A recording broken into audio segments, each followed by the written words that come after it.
Hi, today I'm going to share with you how I made my first $1,000 at our first permanent jewelry pop up event. Did you know that it costs less than $100 to get into one of these places?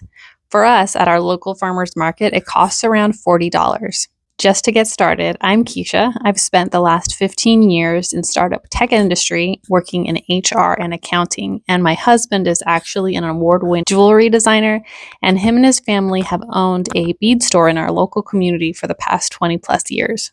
So we did have a bunch of experience before going in that I would love to share with you to make your journey just a little bit easier. So if you're looking for a break from your 9 to 5 and you want to explore permanent jewelry, go ahead and hit the subscribe button. We're coming out with a lot of different tutorials. And right now you can get a template of the form that I used for our permanent jewelry booth down in the description below. Just hit the link and we will send that off to you. It is a template, so you're going to have to edit it to fit your needs. This was a huge game changer. It's one of the best things that you could do for your booth. It's going to help you collect emails, avoid those awkward conversations, just streamline your checkout process. I wanted more flexibility and control over my time when I had kids, so I decided to leverage my business skills, my husband's skills, and try the permanent jewelry thing, and it was great. So there are a few things that you need to get started, and I'm going to list them off. 1, preparation pays off. The key to success at any pop-up is preparation. I believe in choosing your customer, which means you have to cater your product mix to the people who you are serving. And you don't know what your product mix is unless you define who the people you serve are. You want to choose customers who have the means to purchase your stuff. So permanent jewelry is not a cheap item. It is a luxury good. So you are targeting people who have the discretionary income to spend on pieces like this. That is who we decided to sell to. And this is the kind of person that tends to gravitate toward permanent jewelry. It's kind of a very special, it's rare to find. Like right now in our area, there are only a few places with permanent locations, but mostly people will find them at pop-ups and certain events, like in-person events. And that's kind of what makes it attractive too, is it's something to go do outside. You can order whatever you want on the internet, right? But I think finding cool new things to do in your city with your friends is a little bit harder to find, and permanent jewelry definitely still has that allure.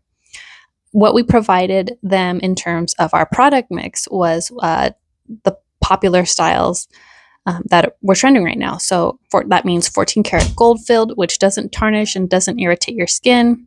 So what makes this business fun is how personal you can get with it. Research your local market, find out what trends are happening in the local boutiques that you shop at, and try to incorporate some of those into those designs, those aesthetics, those styles into your own booth. So number 2, engaging with customers is crucial. You can still ride on the coattails of the trend if you choose the right marketing techniques. So when you have your first pop-up event, nobody is really going to care about your business name. They're going to be caring about what you're selling. When you're at a market and there's so much to choose from, you really want to be somebody who stands out from the crowd. So most of the time you're going to see your jewelry booths, you're going to see your handmade items, knitted things. We did farmers markets, so there were vegetables and other food vendors. People come there because they want to actually eat or purchase groceries. They're actually not searching for jewelry per se, but the reason why we did so well is because we had a large sign that was glowing that nobody else had at the market. And we were able to have this because permanent jewelry requires you to have a generator that not every other booth is going to be having, because nobody else needs electricity except you do for your permanent jewelry booth. And we had this giant glowing sign that just said permanent jewelry. So when people saw that, they were super curious. They came over to our booth. We were one in maybe 6 or 7 different handmade jewelry vendors. So people were really curious to come see the big giant light up sign that said permanent jewelry. They were always asking us, what is that? I've never heard of that before. Or they were really excited to see us because they had seen it on TikTok and they were like, oh my gosh, permanent jewelry. I've been wanting to get this for a long time. I'm going to get it right now because I haven't been able to, catch an event, and you're here now, and so am I. So let's do the thing. Really, I think the biggest marketing tactic was not focusing on our brand, but communicating to customers what it was that we sold at the booth. Number 3, pricing strategies.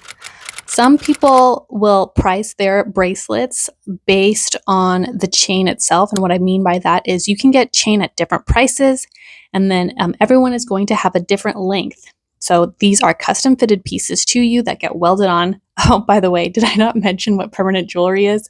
Permanent jewelry is jewelry without a clasp. So here's an example. I have one with a clasp on right now. And then these are actually all together in a new design, but there's no clasp. Let me turn it around for you.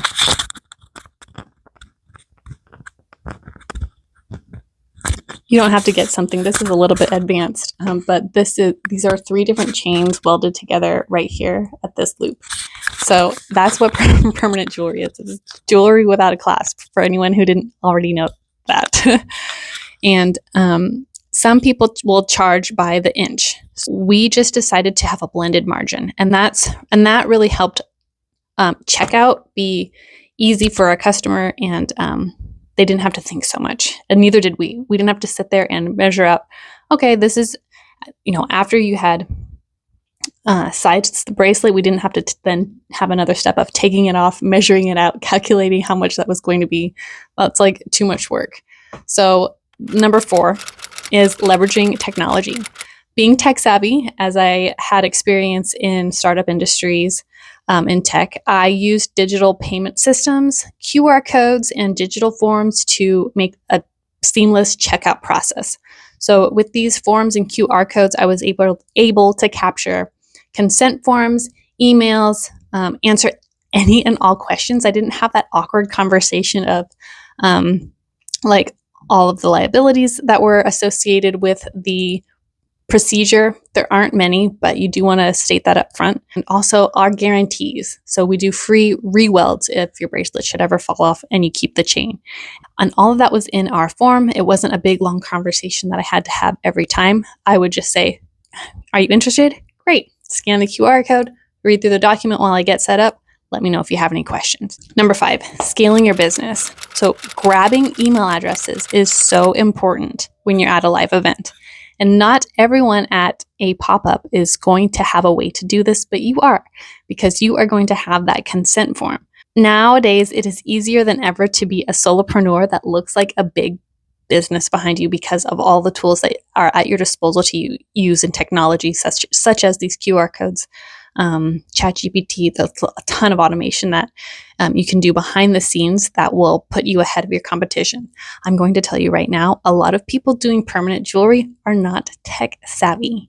I'm going to teach you how to be tech savvy to stay ahead of the competition. That's really going to set you apart here. I'm at a point where my website is just working for me. I don't even advertise. So I can't wait to get into more videos on how exactly to use this form, because I haven't seen anybody else use it in this way in my area, at least. I don't know, maybe you have. So thanks for watching. And remember, it's not just about making money, but it's about finding a problem, solving it, and leaving your customer and yourself better off than you were before. All right. Thanks for coming out and listening to my story. We'll see you in the next one. Bye.